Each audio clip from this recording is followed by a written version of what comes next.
Bom dia. Bom, eu agradeço muito o convite para participar do curso com vocês. Eu fiquei muito feliz, né, quando o Chico me chamou, né, dessa oportunidade, né, de poder contribuir com as ideias a respeito da pesquisa que eu estou desenvolvendo no momento sobre o anonimato. Tá? Bom, existem inúmeras abordagens sobre o tema. E aqui eu gostaria de colocar algumas ideias, tá, ao longo dessa exposição. Então, se a gente pensar, né, no ambiente das mídias digitais, hoje em dia, ele favorece a elaboração da própria imagem das pessoas, tornando possível a construção de um sujeito social a partir de fotos, gostos, declarações que encontram em um grupo específico um reconhecimento medido pelo número de seguidores. Interessante perceber, né, que a validação dessa imagem, que encontra respaldo nos seus pares, na verdade fixa um comportamento que reproduz um padrão, talvez desconsiderando a multiplicidade inerente aos papéis que representamos em vários dos universos que frequentamos. Os papéis de mãe, filha, irmã, profissional, vêm todos eles carregados de padrões emocionais e comportamentais de toda ordem. Prova dessa multiplicidade, né, do que somos é o fato de que, se olharmos para o passado, muitas das coisas que vivenciamos não fazem mais o menor sentido. Elas não resistem ao tempo e ao espaço. Própria consciência do que fomos e o do que somos capazes de desempenhar nos vários papéis já é prova suficiente de que um eu fixo não se justifica. Ou seja, nos relacionamos com o sentido das coisas e não com as coisas como elas são. Na verdade, não existe um só sentido e muito menos identidade fixa. Tudo é construído. Portanto, não há um eu, uma essência no nome. Então, as características que vemos em nós não se sustentam, porque elas se modificam constantemente. E dito de outro modo, somos aquilo que pensamos que somos, legitimados pelos outros. Então, ainda mais, né, em um mundo fluido, como esse que nós vivemos, sem centro, regido pelo consumo e pela falta de solidez das relações, somos todos seres multipolares, manipuláveis e carentes de atenção. Basta um passeio pelas redes sociais para comprovar tudo isso. Então, na internet, nós estamos sujeitos à influência das notícias, das marcas, dos grupos e dos amigos, todos produzindo e compartilhando conteúdo. Logo, estamos sujeitos à construção de um eu social a partir desses inúmeros estímulos. Mesmo assim, apesar das múltiplas características que constituem cada ser humano, nós somos únicos. E a capacidade de expressão dessa unicidade, né, dessa identidade, né, mesmo que ela não seja fixa, através de uma manifestação artística, é um modo de nos tornarmos conscientes da construção dessas identidades que nos constituem. Então, esse é o nosso foco de atenção, o artístico. Bom, na criação literária, poética, musical ou pictórica, anônimo é aquele que escreve ou pinta ou compõe, sem deixar assinatura. O que significa, nesse caso, que a biografia do autor estaria resguardada por um motivo ou por outro. Se pensarmos na quantidade de obras de arte que foram produzidas anonimamente, podemos citar a maioria das esculturas gregas, as pirâmides do Egito, as catedrais medievais com relevos e mosaicos, as pinturas nas catacumbas, dentre muitas outras obras. Sem falar que algumas obras de arte que reconhecemos como autorais, como as de Verrocchio ou de Rubens, na verdade foram feitas por aprendizes sob a orientação do mestre. Então, a necessidade de o artista assinar uma obra é relativamente recente. Ela remonta ao século XIV, quando, no Renascimento, essa valorização humanística que ocorre deixa claro não só a autoria genial do artista, como também as particularidades que o autor imprime às obras. É, inclusive, esse o momento em que as biografias dos artistas ganham visibilidade através de Vasari, que é o primeiro historiador da arte que justamente conecta a produção do artista à sua legitimação. Ou seja, o conteúdo da obra, de acordo com essa leitura, seria legitimado pela assinatura do artista responsável por ela. Não é à toa que o movimento subsequente ao Renascimento, o maneirismo, ratifica a intenção desses novos artistas que surgem de pintar à maneira de Michelangelo. Tão forte foi a marca que ele deixou para gerações futuras. Mas essa marca, ou legitimação, teve um desdobramento. Algumas obras de arte, no decorrer dos anos, passaram a ser autenticadas, valorizadas mesmo, não mais pela qualidade, mas pelo fato de que estariam assinadas por um determinado autor consagrado. E ainda tem aquelas obras em que o autor se resguarda através de heterônimos ou pseudônimos, cuja escolha remete ao próprio artista. Essa era uma prática comum entre os xilogravuristas japoneses do século XVII ao século XIX. Hokusai, um dos mais famosos desses artistas, adotou 30 nomes diferentes, variando de acordo com os estilos e temas que utilizava nas suas estampas. O mesmo sentido de impermanência da identidade do autor se faz notar na representação das vistas em série das paisagens gravadas pelos artistas japoneses desse momento. Eu posso citar algumas dessas séries. As 36 vistas do Monte Fuji, do próprio Hokusai, ou as 53 estações de Tokaido, de Hiroshige, que é outro importante artista desse período. Interessante apontar o caráter coletivo da criação dessas gravuras, que envolviam pelo menos 5 pessoas: o artista, o poeta, o calígrafo, o impressor e o editor. Como já foi dito, uma coisa parecida ocorria nas oficinas de alguns pintores renascentistas e barrocos, que envolviam vários aprendizes, além do toque final do mestre.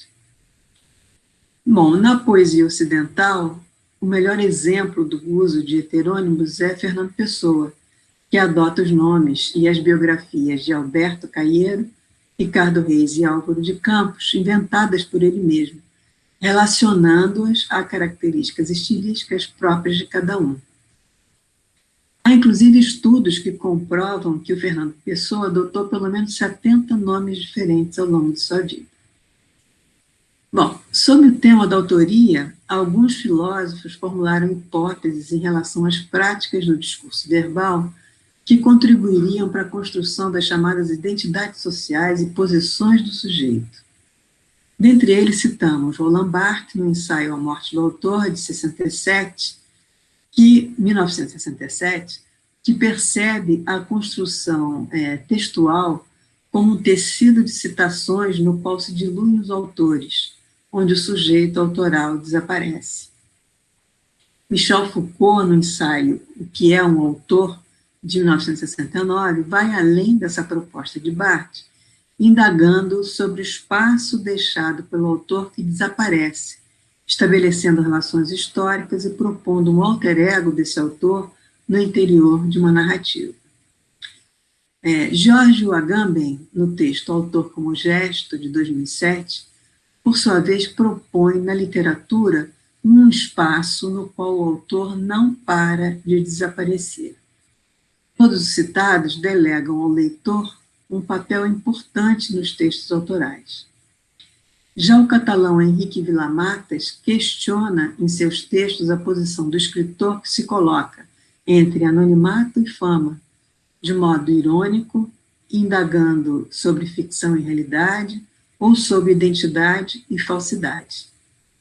Todos os autores citados propõem a figura do autor além do indivíduo empírico e, consequentemente, além do nome próprio que determina, contribuindo para refletir sobre as relações de poder que se estabelecem em torno do tema da autoria e do anonimato. Bom, no momento, concentramos as atenções no estudo de caso do artista britânico, que atende pelo pseudônimo de Banksy, cuja identidade construída ou nome artístico preserva sua biografia ou nome próprio. Através da produção desse artista, vamos buscar investigar um fenômeno contemporâneo dentro do seu contexto histórico.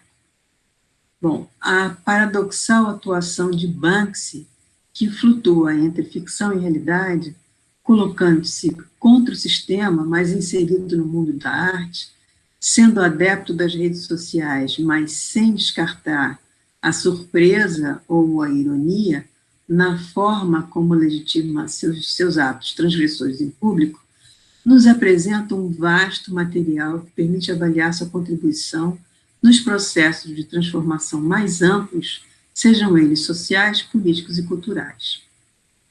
Bom, ao fazer essa relação entre anonimato e transgressão na arte, em Banksy, especificamente, é impossível não remeter ao pensamento plástico de Marcel Duchamp, que no início do século passado apostou na eliminação dos traços autorais e conteúdos representativos nos projetos que produziu, e principalmente em um deles, que é o famoso mictório, que ele expõe em Nova York, em 1916. Ele adota o pseudônimo de R. Muth.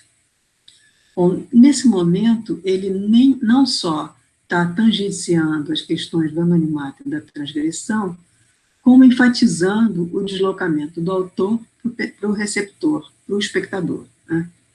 Desse modo, o significado da obra não ocorre na sua leitura, mas durante o próprio processo de fruição, em uma dimensão de alteridade que configura o espaço aberto para múltiplas interpretações. O modo como Duchamp aborda, ironicamente, o objeto de arte transformado em mercadoria, envolvendo as questões institucionais, desde o público até a crítica e ao local de exposição, contesta visceralmente a forma como a arte e todos os seus valores intrínsecos foram compreendidos até então. Cerca de 40 anos mais tarde, Andy Warhol, remetendo a Duchamp, afirma a inutilidade do artista produtor, ou artista criador. Ele diz textualmente: eu quero ser uma máquina. Inclusive, seu ateliê chamava-se Factory, fábrica. Bom, com o Warhol ocorre uma coisa curiosa. Quanto mais ele se vale dos processos industriais nas suas obras, tais como a serigrafia, para omitir o gesto autoral no que produz, mais evidente se torna sua assinatura, sua marca, contribuindo para valorizar tudo que realiza. O sentido de paródia em Warhol é muito forte. Ao reproduzir objetos do contexto consumista em que vive, deslocando-os do seu contexto, que seria o próprio supermercado, para o museu. Como em Duchamp, esse recurso que ele usa, que é o da intertextualidade, que refere a algo que já foi feito previamente, fora do seu contexto, aguça a ironia e o humor, provocando uma nova leitura do que está sendo representado, tudo isso na mente do espectador. No mundo contemporâneo, Banksy atualiza esse pensamento, utilizando-se do grafite, do stencil e dos recursos do meio digital. Sem descartar a possibilidade de Banksy ter criado, com esse gesto, uma poderosa ferramenta de marketing, a partir da preservação da sua própria biografia, tal como Warhol já havia feito de um certo modo, só que o Warhol não usava pseudônimos, como Banksy faz, Banksy legitima essa autoridade sustentada pelas obras que produz. Quer dizer, quando ele assume a transgressão como linguagem, ele amplia as dimensões de tudo aquilo que possa orientar, determinar ou controlar os gestos, as opiniões e os discursos, através de intervenções artísticas em vários suportes. Ele, particularmente, né, pinta muros, ruas e pontes pelo mundo inteiro, usando um humor ácido, né, que contesta claramente os conceitos de autoridade e poder vigentes. Bom, eu selecionei aqui algumas obras para mostrar, na verdade, as obras falam por si mesmas, tá? Eu vou pontuar uma coisa ou outra em relação a elas, na medida que elas forem sendo mostradas. É uma coisa que é importante em Banksy, que a palavra e imagem se complementam, tá? Então, vamos partir aqui para essas apresentações. Bom, temos aqui, né, essa primeira imagem, como, nesse caso específico, né, como em muitas outras obras do Banksy, a negativa inicia a frase, né? Bom, é muito significativo na escolha de um protagonismo que recai em uma criança, remetendo ao presente, né, e às consequências futuras geradas pelo desamparo social, educacional e familiar na nossa sociedade. Bom, nesse grafite, o Bill Gates aparece como um ladrão, né, carregando o seu Macintosh, né, como se tivesse sido pego de surpresa, fitando o espectador nesse processo. Nesse outro grafite do Banksy, o seguir os sonhos, né, follow your dreams, é uma opção cancelada nessa imagem. Interessante, né, que o pintor que aparece na imagem não deixa claro se ele escreveu o que está grafitado, que é o siga os seus sonhos, ou o cancelamento deles, ou ambos. A postura do personagem, o que chama atenção é que ela não é agressiva, ela é meio apática, inclusive. Bom, esse é um grafite que fala da proibição de um grafite, né, e de um spray, né, que aparentemente pode ser resgatado aí pelos dois garotos na cena, mostrando uma possível continuidade transgressora desse ato. Bom, aqui a visão irônica, né, quase que premonitória, vamos dizer assim, né, de que os animais tão manipulados e maltratados pelo ser humano, no caso um macaco, um dia poderão estar no poder. É um alerta para isso. Bom, a cena desse muro se complementa na foto com a imagem da espectadora que olha para o desenho da criança diante da proibição dos jogos. De novo, a palavra não iniciando o aviso. Tá? Aqui temos dois policiais em atitude amorosa, né? Seriam dois homens, um homem e uma mulher, né? Não se sabe ao certo, né? De todo modo, é uma atitude inesperada para quem rege a lei e a ordem, né? Mostrando esse lado mais humano das relações. Tem, de novo, a contradição de atitudes, né? São dois soldados pichando um muro com o símbolo da paz. O da esquerda estaria resguardando a atitude do outro soldado, não se sabe, né? Em Banksy, sempre as imagens se complementam para gerar essa estranheza, né? Esse desconforto, né, na mente, né, do fruidor, tá? Tem sempre uma indagação ou crítica, né, em relação a esses padrões já estabelecidos. Bom, aqui o que me chama atenção é o próprio uso do grafite, né, nessas paredes que se conjugam em ângulos, né, são planos complementares da mesma cena, dando esse sentido de continuidade. Tá? É interessante o modo como ele trata isso. Bom, nessa imagem, o homem aparentemente bondoso, né, um senhor, oferecendo o osso da perna amputada do cão para o próprio cão, é aparentemente inocente nessa história. Bom, aí a primeira coisa que me vem à cabeça é que o quarto não tinha armário, né? Essa relação é evidente, né? A traição, mas de um modo muito irônico, né? Também, por sua vez. Bom, essa é a representação do próprio Banksy, né? Ele foi flagrado algumas vezes. No caso, ele aparece com o cachorro na corrente, né, e o próprio cachorro é grafitado, né, pela coleira com uma linguagem diferente da usada para a representação da figura humana.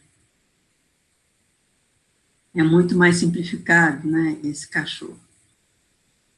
Bom, aí um buraco no muro com um arame farpado, né, embaixo, mostra uma realidade muito diferente, né, do contexto, né, do muro, do próprio muro. Tá? E eu acredito que essa imagem é da Palestina. Ele pinta pelo mundo todo, tá? Ele faz as suas intervenções pelo mundo inteiro, inclusive nos lugares de conflito. Bom, nessa imagem que está sendo apagada é a memória, né, dos povos da pré-escrita, né, que faziam esse tipo de intervenção nas cavernas, né, tá? E por tabela, né, me parece que todos os correlatos possuem uma cultura taxada de primitiva, de modo preconceituoso, né, estaria também sendo eliminada. Né. Isso, de uma certa maneira, ocorreu, né, pela própria postura hegemônica, né, europeia durante muito tempo. Né, taxavam as outras culturas, por mais complexas que elas fossem, né, e por mais antigas, né, e importantes, né, que elas fossem, consideradas, inclusive, posteriormente, elas eram taxadas de primitivas, inclusive a chinesa, a japonesa, a hindu, tudo isso era primitivo no final do século XIX, né, e antes, né, pelos europeus, taxado de primitiva pelos europeus. Bom, aqui a referência da Mona Lisa, que é um ícone, né, da história da arte, né, que exige uma postura contemplativa, né, pelo próprio contexto da sua época, assume aí uma atitude bélica, né, carregando uma bazuca. Bom, essa cena é alusiva a um quadro de Géricault. O quadro chama-se A Jangada da Medusa, ele é de 1816, e remete ao naufrágio trágico, né, da jangada francesa Medusa, no trajeto para o Senegal. Bom, no quadro original, os sobreviventes avistam um outro barco, sinalizando a esperança de resgate. Nesse grafite, né, ele substitui o barco, né, por esse iate, né, obviamente criando um conflito de classes aí, né, nessa relação. Né. E eu particularmente vejo uma clara referência aos imigrantes atuais, né, tá? Mais uma vez esse contraste, né, que importa aí no que está sendo representado, né. Bom, aqui a imagem que está sendo revistada, né, desse grafite sendo rabiscado, né, por dois homens grafitados, essa imagem remete ao artista Basquiat. Ele mesmo era um grafiteiro, tá, que foi absorvido pelo sistema. Ele fez um grande sucesso, né, nos anos 70, 80. Tá? E essa imagem que está sendo checada, né, pela polícia, de novo, né, implica essa relação de poder, né, de autoridade que está sendo aí configurada. Tá?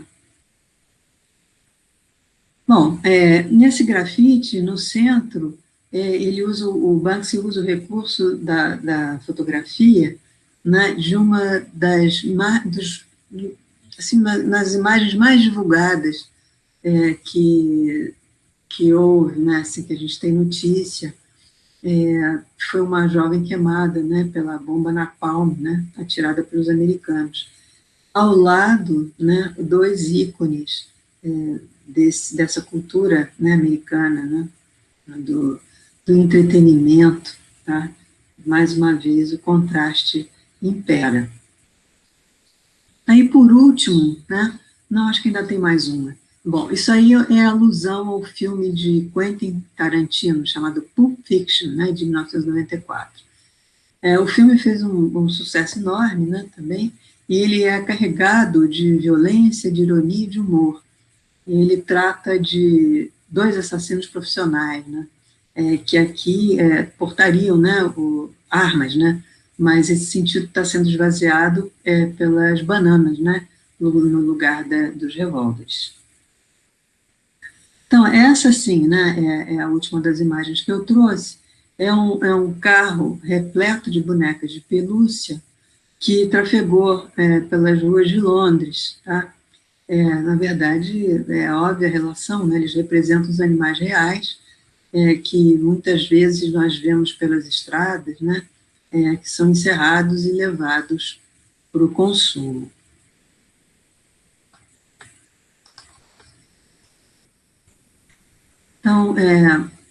Então, para finalizar, né, o que eu gostaria de pontuar é que o Banksy não costuma vender seus trabalhos diretamente. Tá?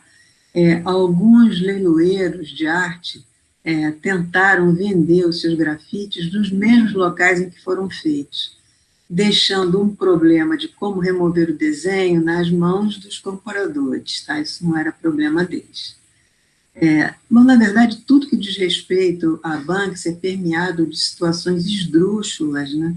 Dentre elas o fato de que algumas de suas gravuras foram vendidas em uma feira a preço de banana. Ele não se identificou, né, como autor daquelas gravuras. Então, que a gente pode deduzir, né, que felizardos foram aqueles que compraram, né, garantindo a valorização posterior do seu produto. O Banksy fez um filme chamado Exit Through the Gift Shop, tá? Que está disponível no YouTube. Saída pela loja de presentes, né? Saída pela loja de presentes. O filme trata, né, uma parte da biografia de um documentarista francês chamado Thierry Guettard, que enriquece promovendo outros artistas e manipulando o mercado e o público. O filme que foi exposto no Festival de Sundance foi tanto criticado, né, muito criticado, mas também, por sua vez, foi aclamado, principalmente por trazer uma linguagem muito inovadora, né, inclusive no processo de montagem. O filme mistura, né, cenas realistas, porque ele flagra grafiteiros em ação nas ruas das grandes cidades, né, entre eles o próprio Banksy. Então, era isso que eu queria trazer para vocês. Como eu falei, são algumas ideias, né, para a gente pensar a respeito desse tema tão complexo, né, que é o do anonimato. Bom, obrigada.